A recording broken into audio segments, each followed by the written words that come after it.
Hello दोस्तों। आज बात करेंगे करंट अफेयर के आगे सीरीज़ में जो अपनी चल रही है मिसल्स के बारे में। मिसल्स से देखिए आप, मिसल्स जो होती हैं वो can prevent with the MMR vaccine. MMR vaccine होती है, उसके थ्रू इसे प्रिवेंट किया जा सकता है। ठीक है, इसके two doses of MMR is sufficient to prevent measles. Measles को क्या कहा, 2 डोज अगर एमएमआर वैक्सीन के ले लेंगे तो सफिशिएंट है प्रिवेंट करने के लिए, ये कह रहा है। Caused morbidity and mortality in children. ठीक है, अगर नहीं लिया तो ऐसी दिक्कत होती है मॉर्बिडिटी और मॉर्टिलिटी की। ठीक है, MMR vaccine is the safe and cost effective measures. ठीक, कॉस्ट इफेक्टिव है और सेफ है। ठीक है, तो ये इंपॉर्टेंट है। तो आगे बात करते हैं। इम्पॉर्टेंट क्वेश्चन ही है, मैं ऐसे नोट्स ही बनाया हूँ जो बहुत कम कम चीज़ें, ज़्यादा कंटेंट नहीं, कम जो चीज़ें याद करने वो जो आने वाला वही मैं नोट किया है। Abraham accord, Abraham accord news में था। अब्राहम एकॉर्ड में क्या 2000 ये साइन हुआ था 2020 में। इस एकॉर्ड जो साइन में, इसमें अमेरिका ने हेल्प की थी अकॉर्डिंग इस एकॉर्ड को साइन कराने के लिए। इसमें इजराइल है, यूएई है और बहरीन है, 3 देश शामिल हैं अब्राहम एकॉर्ड में। ठीक है, आगे बात करते हैं। ये जो द अर्बन आउटकम फ्रेमवर्क 2022 इसको डेवलप जो किया है वो National Institute of Urban Affair and PWC India, इन्होंने इसे डेवलप किया है। ठीक है, टर्मिनोलॉजी ही बेस्ड क्वेश्चन मैक्सिमम आ रहे हैं इस बार, और थोड़े जो क्वेश्चन आ रहे हैं वो स्टेटमेंट वाइज, जिनमें डिटेलिंग क्वेश्चन बना रहा है। ठीक है, ऐसे टीवी के बारे में जान लीजिए इसमें थोड़ा सा। देखिए टीवी, ये 3 HP टीवी प्रिवेंटिव ट्रीटमेंट है अब। ठीक है, ये ये क्या है, वंस वीकली, हफ्ते में एक बार दी जाता है ऐसा ये ट्रीटमेंट में। इसमें जो दवाई यूज़ होती है क्या है, आइसोनाइज्ड आइसोनाइज्ड एंड रिफापेंडाइन। ये 12 हफ्ते के लिए होती है। 12 weeks has been launched in 2023 में से लॉन्च किया गया। ठीक है, अब बात करते हैं टीवी टीबी टीपीटी यूजिंग क्या 3 हाई पावर ड्रग्स यूज करते हैं, इज चीपर देन मोनोथेरेपी। अगर जो हम सिंगल डोज लेते थे उसमें जो गैप हो जाता था उससे तो अच्छा है, और इसमें ट्रीटमेंट में अच्छे तरीके से होता है। जैसे हम 6 महीने तक दवाई खाते थे ना, अब क्या है, इसमें क्या है, अब पर डे के हिसाब से इसको पर डे ने वीकली के अकॉर्डिंग हाई पावर डोज लेंगे, जिसमें क्या नुकसान, ट्रीटमेंट सस्ता भी होगा और क्या होगा, कॉस्ट इफेक्टिव भी होगा। ठीक है, और इसमें देख लेते हैं बिफोर दिस लॉन्चिंग, जिसके इससे पहले लॉन्च करने से पहले क्या हुआ, जो डेली डोज लेते थे ना, इसमें क्या लेते थे हम, यही वाली, इसका एक सिंगल, इसमें एक दवाई यूज़ करते थे, कौन सी थी, आइसोनाइज्ड। ठीक है, फॉर द 6 मंथ, 6 महीने तक खाना खाना पड़ता था। ठीक है, काहे के लिए, इसको प्रिवेंट करने प्रोटोकॉल, ये इसके treatment protocol for TB prevention इसको। अब एक बात और जान लीजिए टीबी के बारे में। टीबी का इरेडिकेशन है जो इंडिया ने टारगेट सेट कर रखा है टीबी को एलिमिनेट करने का, एलिमिनेशन ऑफ टीबी। ठीक है, इसका टारगेट रखा है इंडिया ने, कब तक ख़त्म करना है, 2025 तक, अगले साल तक। ठीक है, और वर्ल्ड का जो एलिमिनेशन टारगेट है वो 2030 है। ठीक है, याद रखना है। ठीक, दोनों बातें आगे देख लेते हैं।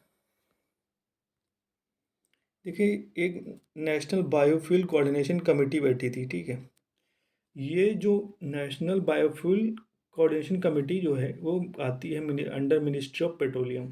ठीक है, और इसने पब्लिश की थी क्या, नेशनल, इसमें पॉलिसी आई थी, देखिए, नेशनल पॉलिसी ऑन बायोफ्यूल्स, ये आपके बहुत इंपॉर्टेंट है। ये देखिए, नेशनल पॉलिसी ऑन बायोफ्यूल्स किस मिनिस्ट्री में आती है, मिनिस्ट्री ऑफ पेट्रोलियम। ठीक है, एक बात और जान लीजिए, मिनिस्टर ऑफ न्यू और रिन्यूएबल एनर्जी है जो, is a nodal ministry for implementation of biodiesel mission को, जो इम्प्लीमेंटेशन जो एजेंसी है वो नोडल एजेंसी कौन सी है, ये है। ठीक है, और कोऑर्डिनेशन कमेटी की किसके अंदर आती है, ये देखें, ये मिनिस्टर ऑफ पेट्रोलियम। ठीक है, दोनों चीज़ याद रखनी है। ठीक है, इसी में आगे देख लेते हैं, थोड़ी चीज़ और है इसमें, क्या है ये, हाँ, नेशनल बायोफ्यूल कोऑर्डिनेशन कमेटी जो होगी, national biofuel coordination committee set indicative target for blending sustainable aviation fuel with aviation turbine fuel. ठीक है, टरबाइन जो फ्यूल होगा उसको एविएशन फ्यूल के साथ मिला, मतलब ब्लेंड करके क्या बनाएंगे, उसको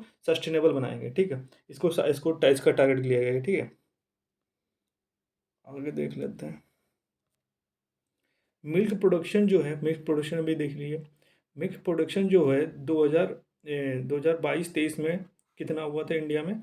230 मिलियन टन। कितना? 230 मिलियन टन। ठीक है, यूपी में हाईएस्ट प्रोडक्शन होता है। यूपी में हाईएस्ट प्रोडक्शन, उत्तर प्रदेश में सबसे ज़्यादा मिल्क प्रोडक्शन होता है। उसके बाद फॉलोड करता है आंध्र प्रदेश, सॉरी, राजस्थान। यूपी के बाद राजस्थान में होता है। ठीक है, आगे बात करते हैं। ये देखिए, व्हाट इम्पैक्ट ऑफ डॉलराइजेशन, इस पर देख लिया मैंने, बनाया न्यूज़पेपर से ही बनाया हूँ। क्या? What impact of the dollarization on the economy. अगर इम्पैक्ट क्या पता डॉलराइजेशन, मतलब पहले डॉलरेशन मतलब सीख लेते हैं, क्या मतलब क्या होता है डॉलरेशन। डॉलराइजेशन का मतलब यहाँ देख लिया हमने। Dollarization means domestic currency replace by dollar. Dollar से डोमेस्टिक, जैसे इंडिया करेंसी है, ठीक है, इंडिया करेंसी रुपीज़ है, उसको क्या कर दिया गया, डॉलर की जगह रिप्लेस कर दिया जाए। ठीक है, तो उसको बोल देंगे डॉलराइजेशन। ठीक है, अब समझ लेते हैं आगे क्या हुआ है इसमें, कहानी क्यों न्यूज़ में थी। ये देख रहे हैं? अगर डॉलराइजेशन हो जाता है इकोनॉमी में, तो का इम्पैक्ट क्या पड़ेगा, वो चीज़ देख लीजिए पहले।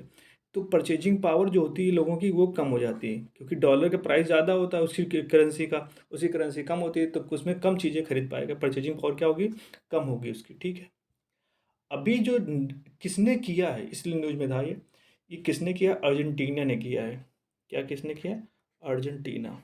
अर्जेंटीना कंट्री है जिसमें इन्फ्लेशन क्या हो गई थी, इन्फ्लेशन जो हो गई थी वो 110% से ऊपर हो गई। इसको हाइपर इन्फ्लेशन बोलते हैं। क्या बोलते हैं? Hyper inflation. हाइपर इन्फ्लेशन बोलते हैं। ठीक है, इसको हटाने के लिए वहाँ का एक प्राइम प्रेसिडेंट है अर्जेंटीना का, अभी नया इलेक्टेड हुआ है, उसका नाम है जेवियर माइली। क्या नाम है? Javier Milei. Milei, Javier Milei है जो, उसने इसे ये रिफॉर्म लाया है इकोनॉमिक में। ठीक है, उसने डॉलराइजेशन कर दिया है। ठीक है, अब ये सारे पॉइंट याद रखिएगा, मैं इसमें लीजिए क्योंकि ज़्यादा डिटेल में लिख कर नहीं सकता ना, फिर ज़्यादा भर जाएगा, उतना नोट इम्पॉर्टेंट नहीं है। ठीक है, तो जो चीज़ मैं बता रहा हूँ वो इम्पोर्टेंट है। ठीक है, इससे पहले देख लीजिए आप कि, हाँ, ये देखिए, जिससे पहले जो इन्होंने डॉलरेशन किया वो कंट्री कौन कौन सी है, जैसे इक्वाडोर है, ठीक है, पनामा है, और अल सल्वाडोर है। अल सल्वाडोर है, ये फुल्ली डॉलराइज्ड कंट्री हैं। ठीक है, और सक्सेसफुली वर्क भी कर रही हैं, मतलब इनका डॉलराइजेशन सक्सेसफुल हो गया। ठीक है, अब डॉलराइजेशन जो होता है can act as a solution for hyperinflation. बताया ना, अर्जेंटीना में कितनी हाइपर इन्फ्लेशन थी, 110% से ज़्यादा इन्फ्लेशन थी, इसीलिए वहाँ यूज़ करते हैं, इसलिए डॉलरेशन को यूज़ किया गया है। अब ये तो बता ही दिया मैंने, dollarisation means domestic currency replace by dollar currency. उसके बाद देख लीजिए, dollarisation will boost export. Dollarisation अगर कर देते हैं हम तो एक्सपोर्ट क्या करेगा, बूस्ट होगा आपका, मतलब एक्सपोर्ट ज़्यादा करेंगे। ठीक है, ये इम्पैक्ट बता दिया हमने डॉलराइजेशन पे। इस तरह का न्यूज़पेपर से ही मिलने वाला, और कहीं मिलने वाला नहीं ऐसे, समझ रहे ना आप। तो मैं सारा न्यूज़पेपर से उठाता हूँ सारे क्वेश्चन, जहाँ जहाँ से मेरी नोट्स मिलता है। ये देख लीजिए, फाइबर ऑप्टिक्स केबल क्या है, देखिए देखिए, ये देखो, ये जो fibre optics last last time किसी ने 2020 या 21 में पूछा है फाइबर ऑप्टिक्स से। ठीक है, फाइबर ऑप्टिक्स केबल जो है वो टेक्नोलॉजी, किस टेक्नोलॉजी में यूज़ करते हैं, देखो टेक्नोलॉजी, ये टेक्नोलॉजी है यूज़ इन कहाँ, टेलीकम्युनिकेशन में, मेडिकल साइंस में, ठीक है, लेज़र टेक्नोलॉजी में, और सेंसिंग टेक्नोलॉजी में। ठीक है, ठीक है, ये याद रखना किस किस में यूज होती है। ऐसे 4 5 6 ऑप्शन दे देगा और पूछ लेगा इनमें से कौन सी जो है फाइबर ऑप्टिक्स की टेक्नोलॉजी में यूज होती है, तो आपको अगर पता नहीं होगा तो फिर मैं कन्फ्यूज़न आती है। ठीक है, जब 5 6 एग्जाम्पल, 5 6 स्टेटमेंट होते हैं तब। ठीक है, 2 3 में तो एलिमिनेट कर देते हैं, लेकिन जब 5 6 आते हैं तब दिक्कत होती है। ठीक है, आगे बात करते हैं। Light is the electromagnetic, light के बारे में बात करते हैं। Light is electromagnetic wave with spectrum of frequency. ठीक है, कुछ स्पेक्ट्रम की फ्रिक्वेंसी होती है, उसके अकॉर्डिंग इलेक्ट्रोमैग्नेटिक वेव के साथ क्या बोलते हैं, उसको लाइट बोलते हैं। डिपेंड होना, जो ये फाइबर ऑप्टिक्स है वो डिपेंड किस पे करता है, रिफ्रैक्टिव इंडेक्स।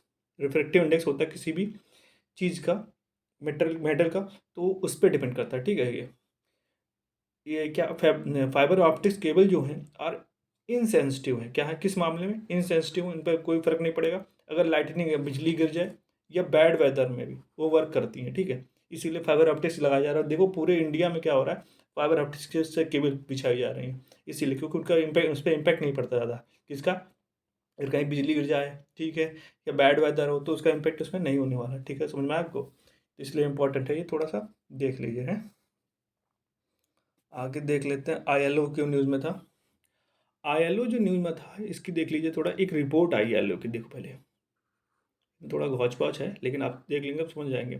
एक रिपोर्ट आई है, क्या लिखा है, call for a safer and healthier working environment, ठीक है। ये रिपोर्ट है, ये डिस्कस की गई है कहाँ, देखो डिस्कस कहाँ की गई है, वर्ल्ड कांग्रेस बैठी थी दिसंबर 2023 में, कहाँ पे, सिडनी में, ठीक है, सिडनी बैठी थी, ठीक है। वहाँ इस रिपोर्ट को डिस्कस किया गया है, ठीक है। और देशों ने कर दिया होगा, इसे रेटिफाई कर दिया होगा, लेकिन इंडिया ने क्या किया है, अभी रेटिफाई नहीं किया है। जो इसमें नियम बनाए गए, ये वाला पॉइंट जो क्या कर रहा है, सेफर हेल्दियर इन्वायरमेंट क्रिएट कर, वर्किंग एनवायरनमेंट क्रिएट करना है, ठीक है। तो इंडिया ने रेटिफाई नहीं किया है क्या, आईएलओ के, आईएलओ मतलब इंटरनेशनल लेबर ऑर्गेनाइजेशन है जो, ये occupational safety and healthier come healthy convention, ठीक है। इसको अभी इंडिया ने रेटिफाई नहीं किया, बाकी अदर कंट्री ने कर लिया होगा। और एक बात जान लीजिए, देखिए थोड़ा, सेफ्टी और हेल्दी इन्वायरमेंट जो, हेल्दी इन्वायरमेंट फॉर वर्किंग जो है इज़ अ फंडामेंटल राइट होना। अगर आप कहीं काम करते हैं तो वहाँ पर सेफ होना चाहिए और हेल्दी इन्वायरमेंट होना चाहिए, वो आपका फंडामेंटल राइट है, ठीक है। ऐसा ये ऐसा होता है, ठीक है। इसमें देख ली एक बात और है, ये exposure to long working hour, long working hour was biggest killer, ये कह रहा है अगर 55 घंटे से ज़्यादा हफ्ते में अगर काम कर रहा है, कोई इंसान काम कर रहा है, तो उसकी जो टेंडेंसी वर्किंग वो उसको कम कर देता है, ठीक है, एफिशिएंसी उसकी कम कर देता है, ठीक है। तो ये भी यहाँ पर ये बात ठीक है, कही गई, ठीक है। तो ये सारी इंपॉर्टेंट थी आपके लिए, आज न्यूज़ थी मेरे पास, जो मैंने करंट बना रखे, धीरे धीरे मैं आप लोगों को अपलोड कर रहा हूँ उनको, एक साथ मैं नहीं कर सकता क्योंकि इतना मेरे पास टाइम नहीं, क्योंकि मैं भी प्रिपरेशन कर रहा हूँ, तो आपके नोट्स में दे रहा हूँ, ठीक है। तो मैं धीरे धीरे करके ऐसे आपको सारे नोट मैं दे दूंगा, जो जो मेरे हमने प्रिपेयर किए हैं, बना के तैयार किए हैं, ठीक है। तो थैंक यू सो मच।